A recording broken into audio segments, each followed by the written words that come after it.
Anytime you can cook something on the bone, you should take advantage of being able to do that. Osso Bucco is the perfect example of that. There is so much flavour in the bone that it almost creates a stock for you around the meat that you're cooking. So we're going to do Osso Bucco the classic original way and serve it with a little Gremolata to take it to the next step. Getting my pan nice and hot, and before we put our meat in, I just want to, you can see there's membrane around the outside of the meat that when you cook it, that tightens up and it will buckle the meat. I don't want that to happen. So I just want to put a little nick in that membrane just to allow it to relax while we're cooking so that we can get caramelization. And then I'll leave the other one uncut so you can see what I'm talking about. A little bit of oil in our pan, garlic infused. You're trying to caramelize the bone as well as the meat. So you want this bone, you see this bone here where you've got all this marrow, you want that to caramelize as well because it's going to give it a lot of flavor. Just give both bits a little season with salt, and then pop it down. You want that sizzle. So remember, the one on this side is the one that I've cut, this one I haven't. So what will happen is this will all shorten. As you add heat to it, it's going to contract, which means this will buckle and will lift off the bottom of the pan. We don't want that to happen. I want to be able to keep pressure on it and keep lots of surface area down on the pan. So about the same cooking time you'd have for a normal steak. So 2.5 minutes on one side, we'll turn it 2.5 minutes on the other.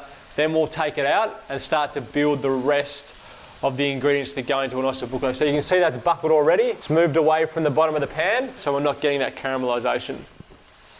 So you can really see the difference in the two. So this one's still nice and flat. We can still push it down and get an even caramelization.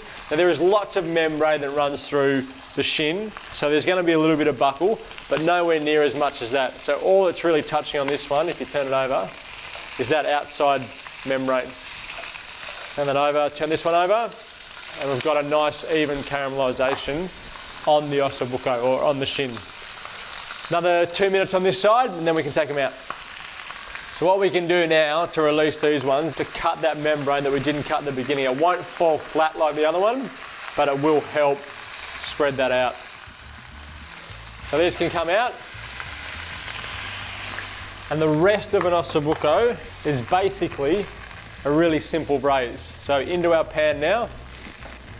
1 onion diced, some celery, a couple of sticks of celery diced, some carrots. And if you've got baby carrots like we've got, you can just throw the whole carrots in. If you've got a big carrot, then dice it. Give that a stir. Bring up all those yummy bits off the bottom of the pan and mix them in with the vegetables. And then we're just going to cook this for another 10 minutes, trying to extract flavour from the vegetables that we've got in there. So vegetables do have sugar in them. They have a reasonable sugar content, but you've got to bring that sugar out. And if you think about the vegetable being made up of lots and lots of cells, the sugar lives inside the cells. The heat or the steam breaks down the cell wall, which releases the sugar and then enables you to caramelise that sugar in the pan. So that's what you're trying to do. Trying to coax the sugar out of the cell of the vegetable and then use that sugar to make it taste better. Once your vegetables are nice and glazed, got some good colour, and that glazing on the outside means that you're bringing the moisture and the sugar to the outside of the vegetable, which is what you want. Throw in a little sprig of rosemary, give that a stir, and then I'm going to deglaze the pan with some white wine, about a cup to 350 mils, and then reduce that down by about half. Now you could use red wine if you want to. It's a really rich dish. It's got tomatoes, it's got stock, it's got beef, so lots of bold, strong flavours. So I just think white wine softens it a little bit. You can see how much our wine is reduced. Everything is nicely glazed. I'm going to pop our meat back in. It's got lots of juices there as well. And then stock, 2 cups of beef stock. And I'm just covering the meat because it's going to go into the oven and continue to cook in that braising style for about 3.5 hours. Whole tomatoes, and in that 3.5 hour cooking time, they'll just break apart and melt into our sauce, which is what we want. So we'll just move them, so they spread evenly around the pan. Nice big pinch of salt. Beef and tomatoes love salt. Lid on and into our oven for about 3.5 to 4 hours. The oven's set at 160. We'll come back and check on that in 4 hours time. my Osso Bucco is cooked, it's just come out of the oven. I'm letting it rest for a bit. Now you can see it's not the same color of a lot of Osso Buccos because we use white wine and not red wine. So it's more of the red than the really deep, rich maroon purple. And these little bits on top, if you don't want them, if you don't want the chewy roasted bits, then turn it a couple of times as you go through the process. But I actually like these little sort of chewy roasted, and you can see the meat is sort of just pulling off.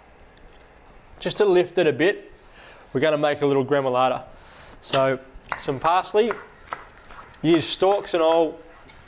You're going to chop it really, really, really fine, so it doesn't matter. So probably half a bunch of parsley that would have been.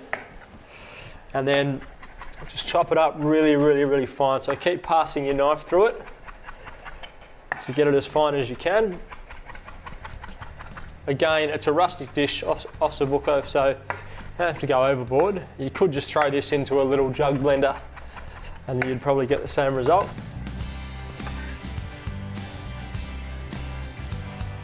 In with that, I'm going to put the juice of a lemon. I'm going to use the garlic oil to reinforce that garlic flavour that's in there. Mix that around. And then I would serve that as it is. It is a rustic provincial dish. So no airs and graces, serve it in its container. And just a little bit of this gremolata mixed around. And a bottle of white wine.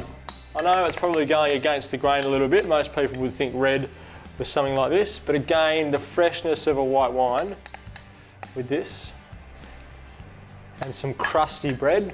It's got some really good sourdough, and that would be a beautiful little, we call it rustic food or comfort food, but it's just simply good food.